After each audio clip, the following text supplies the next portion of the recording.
Sir अभी आप लगातार भारतीय जो निर्यातक हैं उन सभी का जो एक प्रतिनिधित्व करते आए हैं और सबसे बड़ा सवाल एक ये है कि अभी तक किस तरह का रिस्पॉन्स आपको सरकार की तरफ से मिला है।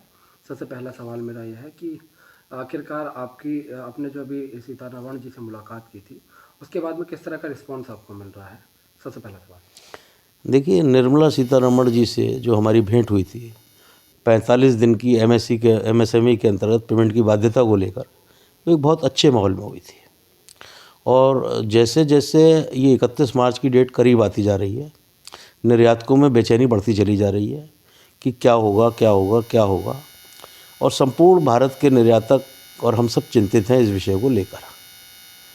लेकिन हम ये आशा करते हैं कि जैसे कि सरकार हमेशा निर्यातकों के साथ रही है, अब भी माननीय वित्त मंत्री जी के द्वारा हम लोगों को इस प्रकरण में राहत दी जाएगी। ये तो एक विषय हुआ।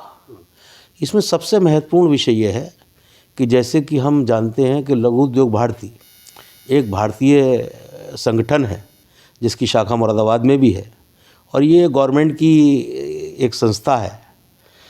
लघु उद्योग भारती मुरादाबाद और इनकी राष्ट्रीय संगठन ने अभी तक अपना रोल क्लियर नहीं किया है कि ये निर्यातकों के साथ हैं, निर्यातकों के अगेंस्ट हैं, ये चाहते हैं एमएसएमई में ये बाध्यता निर्यातकों के लिए ख़त्म की जाए।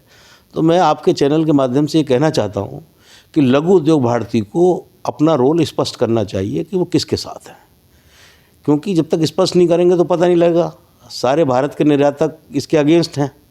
लघु उद्योग भारती की तरफ से कोई भी स्टेटमेंट इस प्रकार का नहीं आया है कि साहब हम इसके अगेंस्ट हैं या हम नहीं चाहते हैं। तो मैं चाहूँगा कि वो भी लोग मुखर रूप से इसमें हमारे साथ आएँ और अपना स्टैंड स्पष्ट करें। क्या लगता है कि क्या एलयूबी की तरफ से अभी तक इसी तरीके का कोई स्टैंड सामने नहीं आ पाया जिस तरीके का सवाल उठाया गया? देखिए, नहीं, स्टैंड तो नहीं आ पाया। वो लोग ये कह रहे हैं कि हमने अपने राष्ट्रीय संगठन को भेजा है। अभी क्या भेजा है आपने, क्या नहीं भेजा है आपने? क्योंकि जब हमने माननीय वित्त मंत्री जी से बात की तो उन्होंने बताया कि भाई सरकार के लोगों ने आकर कहा कि नहीं, एमएससी के अंतर्गत पेमेंट नहीं होता है। और अब ये सरकार के लोग ही जब अपना रोल पूरी तरीके से स्पष्ट नहीं करेंगे तो निर्यातकों का कैसे भला होगा। हम चाहते हैं लघु उद्योग भारती भी हम लोगों के साथ आए और पूर्णतया इसमें खुल के कहे कि नहीं, हम सरकार के इस फैसले के खिलाफ़ हैं। अगर वो निर्यातकों के साथ हैं और निर्यातकों के साथ नहीं है तो बताएं कि हम निर्यातकों के साथ नहीं हैं। इसमें क्या दिक्कत की बात है?